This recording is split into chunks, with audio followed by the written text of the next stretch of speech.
Hello साथियों, कैसे हो। मैं आपका भाई गौरव अपने यूट्यूब चैनल पर आपका हार्दिक स्वागत करता हूं। आज का जो हमारा टॉपिक है वो है प्रकाश का परावर्तन। तो जो 10th क्लास की फिजिक्स है उसमें हमारा टॉपिक हमने इससे पीछे की वीडियो में देखा था कि प्रकाश क्या है, प्रकाश के हमने गुण देखे, वहाँ पर हमने वस्तुओं के बारे में देखा, प्रदीप्त वस्तुएं, अदीप्त वस्तुएं। इसके बाद में हमने प्रकाश किरण पुंज के बारे में देखा। 3 प्रकार का, समांतर प्रकाश किरण पुंज, अभिसारी प्रकाश किरण पुंज और अपसारी प्रकाश किरण पुंज। तो आज का जो टॉपिक है वो है प्रकाश का परावर्तन, इंग्लिश में बोलते हैं रिफ्लेक्शन ऑफ लाइट। तो आइए समझते हैं प्रकाश का परावर्तन क्या होता है। तो प्रकाश का परावर्तन से पहले हमें देखो दो चीज़ वस्तु जो हैं, एक तो पारदर्शी वस्तु होती हैं, पारदर्शी वस्तुएं, एक होती है अपारदर्शी वस्तुएं। ये आगे थोड़ी ज़रूरत पड़ेगी इसलिए मैं अभी बता रहा हूँ। पारदर्शी वस्तु ऐसी वस्तु होंगी जिसमें से प्रकाश पार हो जाए, ऐसी वस्तुएं जिसमें से प्रकाश पार हो जाए उसको बोलते हैं हम पारदर्शी वस्तुएं। और वो वस्तुएं जिसमें से प्रकाश पार ना हो, यानी कि आ लगा दिया, आ का मतलब हो गया नहीं, अपारदर्शी यानी कि प्रकाश पार नहीं हो, ऐसी वस्तुएं जिसमें से प्रकाश पार नहीं हो पाए उसको बोलते हैं हम अपारदर्शी वस्तुएं। तो आइए इसके बाद में हम आगे देखते हैं कि प्रकाश का परावर्तन क्या होता है।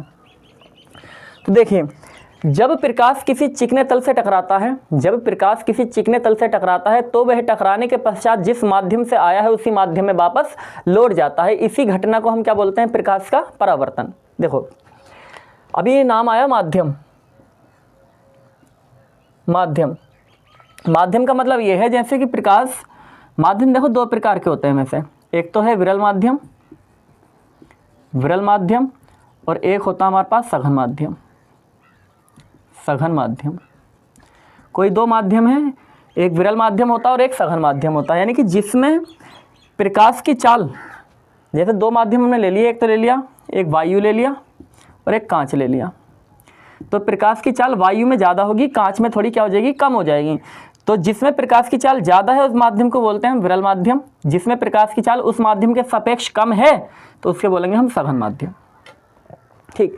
तो जब प्रकाश किसी चिकने तल से टकराता है तो वह टकराने के पश्चात क्या होता है, उसी माध्यम में वापस लौट जाता है। जब प्रकाश किसी चिकने तल से टकराता है तो वह टकराने के पश्चात उसी माध्यम में वापस लौट जाता है। इसी घटना को हम बोलते हैं प्रकाश का परावर्तन, इसी घटना को हम कहते हैं प्रकाश का परावर्तन। आइए इसके चित्र के द्वारा समझते हैं। तो प्रकाश का जो परावर्तन होता है वो होता है अपारदर्शी वस्तुओं में। जब अपारदर्शी वस्तुओं में प्रकाश पड़ेगा तो वहाँ पर प्रकाश का क्या होगा, परावर्तन। तो मान लिया हमने कि भाई हमारे पास एक दर्पण है, समतल दर्पण ले लिया हमने, ये एक दर्पण ले लिया हमने समतल, इसके पीछे हमने कलई कर दी, जो कलई शीशे के पीछे हो रखी होती है वो हमने यहाँ कलई कर दी, तभी ये अपारदर्शी बनेगा, वरना तो ये क्या होगा, पारदर्शी होगा। अगर इसके पीछे कलई नहीं होगी तो क्या आप मुँह देख पाओगे उसमें, नहीं। तो हमने पीछे क्या कर दी, कलई कर दी, यानी कि अब प्रकाश इससे टकरा के वापस लौटेगा। तो ये हमारे पास एक हो गया दर्पण हो गया, ठीक है, समतल दर्पण है। अब कोई प्रकाश की किरण इधर से आई, ये मान के चलो यहाँ से प्रकाश की किरण कोई आई, आने के बाद इस दर्पण पे टकराई, टकराने के पश्चात क्या होगा, जहाँ पर ये टकराई है वहाँ से वापस लौटेगी। देखा होगा भी बचपन में खूब शीशे से सूर्य की तरफ को लाइट लेकर जब लाइट आती थी दूसरी तरफ को निकालते थे, आंखों पर मारते थे, वही सेम केस है यहाँ पर। तो यहाँ से प्रकाश की किरण पड़ी, पड़ने के बाद यहाँ पर पड़ी, दर्पण के इस बिंदु पर पड़ी, तो दर्पण पे पड़ने के बाद ये उसी माध्यम में वापस, जैसे मान के चलो यहाँ से वायु से आ रही तो वायु में ही वापस चली जाएगी, तो उस माध्यम में वापस लौट गई। तो ये जो घटना है इसी घटना को हम बोलते हैं प्रकाश का परावर्तन, यानी कि प्रकाश का किसी वस्तु से टकराकर उसी माध्यम में वापस लौट जाना ही प्रकाश का क्या कहलाता है, परावर्तन कहलाता है। ठीक, इतना हो गया। ये जो किरण आई है इसको बोलते हैं हम आपतित किरण, आपतित, भाई आने वाली किरण को बोलेंगे आपतित किरण। अब ये यहाँ से परावर्तन हुआ ना, इसका क्या हुआ, परावर्तन, तो इसका नाम पड़ेगा इस किरण का परावर्तित किरण, परावर्तित किरण, ये हो गई परावर्तित किरण। अब यहाँ पर कुछ कोण बनते हैं, तो इस कोण को बनाने के लिए हमें एक अभिलंब खींचना पड़ेगा। इस बिंदु से एक ऊपर की तरफ एक हमने क्या खींचा, ये अभिलंब खींच दिया। देखो अभिलंब का मतलब क्या हो गया, जैसे अभिलंब का मतलब ये होता है जैसे ये वाली दीवार है, इसके जो पीछे दीवार है, अब इसका जो छत है और उधर जो रूम है उसकी जो छत है, तो दोनों छत के लिए ये दीवार, एक ही दीवार काम कर रही है। दोनों छत के लिए क्या, एक ही दीवार काम कर रही है। तो ये जो ऐसे यहाँ पर इस वाली रेखा के लिए मतलब किरण के लिए और इस किरण के लिए कोण बन रहा है, एक तो इधर बन रहा है और ऐसा ही एक इधर बन रहा है। तो दोनों इस किरण के लिए भी इस किरण के लिए भी बीच में एक अभिलंब दोनों के लिए काम कर रहा है, इसलिए इसका नाम पड़ा अभिलंब बोलते हैं, इसलिए इसे अभिलंब। अब देखो ये आपतित किरण है, ये परावर्तित किरण है, ये आपतित किरण, ये परावर्तित किरण और बीच में क्या है, ये अभिलंब। तो आपतित किरण और अभिलंब के बीच जो कोण बनता है उसे बोलते हैं आई, यानी कि आपतन कोण कहते हैं इसको। क्या बोलते हैं, आपतन कोण। आई से शो करते हैं इसको, आपतन कोण बोलते हैं। अब जो परावर्तित किरण है ये रही और अभिलंब बीच में ये रहा, इन दोनों के बीच में कोण बनेगा जिसको क्या बोलते हैं, आर बोलते हैं। आर, आर से शो करते हैं, कोण का नाम होता है परावर्तन कोण। नाम याद रखना, ठीक, इतना हो गया। तो ये हमारे पास प्रकाश का परावर्तन होता है कि प्रकाश का परावर्तन क्या है। तो देखो जब कोई प्रकाश किरण, अब देखो इससे एक तो शॉर्ट में डेफिनेशन बताई मैंने कि जब किसी चिकने तल पर प्रकाश पड़ता है तो वह वस्तु उस प्रकाश को क्या करेगी, उसी माध्यम में वापस लौटा देती है। इसी घटना को हम प्रकाश का परावर्तन कहते हैं। अब इसके बाद में हम अगर चित्र से डेफिनेशन देखें इसकी, लोंग में आ जाए और चित्र बना के कहे और पूरा पूछे तो क्या लिखोगे। नाम इसके लिए हमें नाम डालने पड़ेंगे। अब जैसे मान लिया यहाँ पर ये दर्पण है जिसका नाम हमने ए बी ले लिया, इसका यहाँ पर ओ बिंदु ले लो या इसको ले पी क्यू, ये ले ली आर हमने, और यहाँ पर हमने कुछ बिंदु ले लिया, ओ ले लिया, ठीक, इतने हमने नाम डाल दिए। तो कैसे लिखेंगे पूरी हिंदी चित्र से कैसे लिखेंगे, देखो माना MN, माना MN नहीं, क्या नाम लिया दर्पण का हमने, AB, दर्पण का नाम लिया है AB। माना AB एक समतल दर्पण है, समतल दर्पण है, किसी माध्यम से, किसी माध्यम से कोई प्रकाश की किरण है, किसी माध्यम से, क्या नाम है प्रकाश की किरण का, PQ, PQ, किसी माध्यम से एक प्रकाश किरण,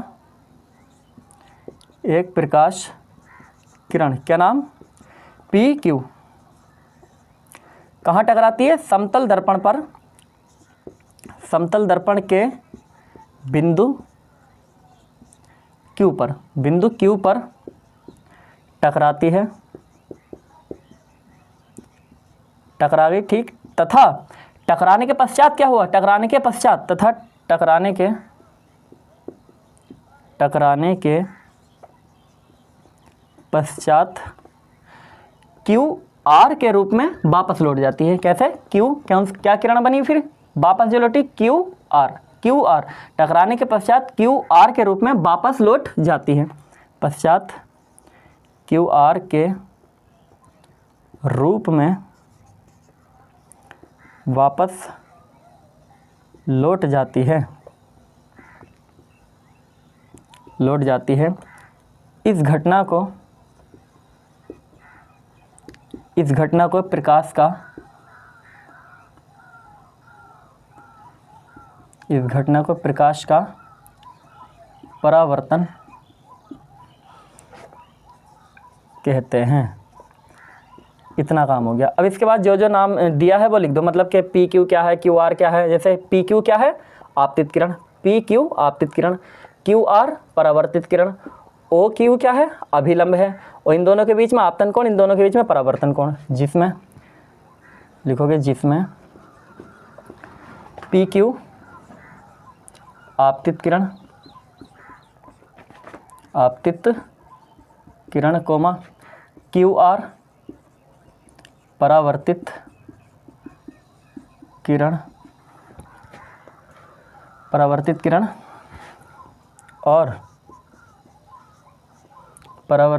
और OQ आपतन बिंदु पर अभिलंब यानी आपतन बिंदु ये हो गया, जहाँ पर प्रकाश की किरण आकर टकराई है उस बिंदु को बोलते हैं आपतन बिंदु। तो आपतन बिंदु पर अभिलंब डाला ना, ये वाला आपतन बिंदु पर अभिलंब कौन है, OQ है। अब देखो क्या क्या है, आपतित किरण और अभिलंब के बीच में आपतन कोण बनता है। आपतित किरण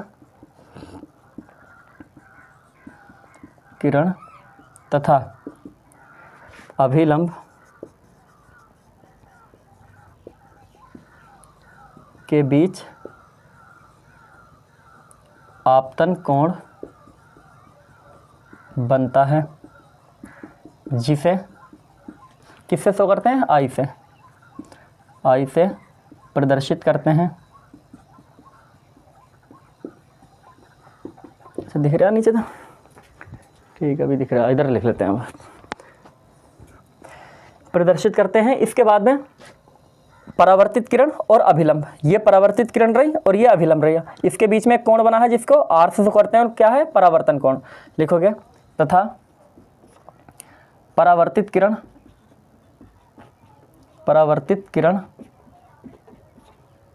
और अभिलंब के बीच परावर्तन कोण बनता है, जिसे R से प्रदर्शित करते हैं। हो गया पूरा हमारा प्रकाश का परावर्तन। तो इसका एक बार स्क्रीनशॉट ले लीजिए। अब देखिए इसमें हमें लिखना कैसे कैसे क्या है। सबसे पहले हेडिंग डलेगी प्रकाश का परावर्तन। प्रकाश का परावर्तन डालने के बाद जो पीछे भी मैंने शॉर्ट वाली डेफिनेशन लिखवाई थी, उसके बाद यहाँ पे डायरेक्ट लिखना आप शॉर्ट वाली। पहले हेडिंग प्रकाश का परावर्तन, क्या लिखना है कि जब प्रकाश किसी चिकने तल से टकराता है तो वह टकराने के पश्चात उसी माध्यम में वापस लौट जाता है। इस घटना को प्रकाश का परावर्तन कहते हैं। इतनी बात हो गई, ठीक। 1 नंबर में 2 नंबर में आता है क्वेश्चन, तो इतना लिख के एक नंबर में 2 नंबर में आराम से आ सकते हैं। फिर इसके बाद में अगर ये लॉन्ग क्वेश्चन आता है पूरा कि चित्र के द्वारा समझाई है, तो पहले प्रकाश का परावर्तन हेडिंग, उसके बाद वही शॉर्ट वाली डेफिनेशन कि जब किसी चिकने तल से प्रकाश टकराता है तो वह टकराने के पश्चात उसी माध्यम में वापस लौट जाता है। इस घटना को प्रकाश का परावर्तन कहते हैं। इसके बाद में चित्र बनाना है, ये पूरा चित्र बनाना है। इस प्रकार से जो भी नाम है वो डालने हैं। यहाँ पर नाम आप चेंज कर सकते हो, ठीक है, लेकिन IR यही रहना है। फिर लिखोगे चित्र से क्या लिखना है, मतलब डेफिनेशन जो लिखना है चित्र से और लिखना स्टार्ट करोगे क्या कि माना जो नाम डाला है उस हिसाब से, माना AB समतल दर्पण है, किसी माध्यम से एक प्रकाश किरण, क्या नाम है प्रकाश किरण का, PQ, एक प्रकाश किरण PQ समतल दर्पण के बिंदु Q पर टकराती है, तथा टकराने के पश्चात क्या हुआ, वापस लौटी किस रूप में, QR के रूप में। टकराने के पश्चात QR के रूप में, ये A जो है यहाँ का है, ठीक है, कभी इसे इसमें शामिल कर लो। ये A जो है यहाँ का नाम है, ये QR के रूप में वापस लौट जाती है। इस घटना को प्रकाश का परावर्तन कहते हैं, जिसमें अब जो दिया है इसमें वो लिख दो, जिसमें PQ आपतित किरण है, QR परावर्तित किरण है, OQ आपतन बिंदु पर अभिलंब है। आपतन बिंदु ये बिंदु होता है तो इस पर अभिलंब डाला तो आपतन बिंदु पर अभिलंब हो गया हमारा OQ। आपतन बिंदु पर अभिलंब है। आपतित किरण, ये आपतित किरण रही, ये अभिलंब रहा, इसके बीच में आपतन कोण बनता है जिसे I से शो करते हैं। परावर्तित किरण और अभिलंब के बीच में परावर्तन कोण बनता है जिसे R से शो करते हैं। तो इस प्रकार से हमारा पूरा टॉपिक कंप्लीट हुआ, प्रकाश का परावर्तन।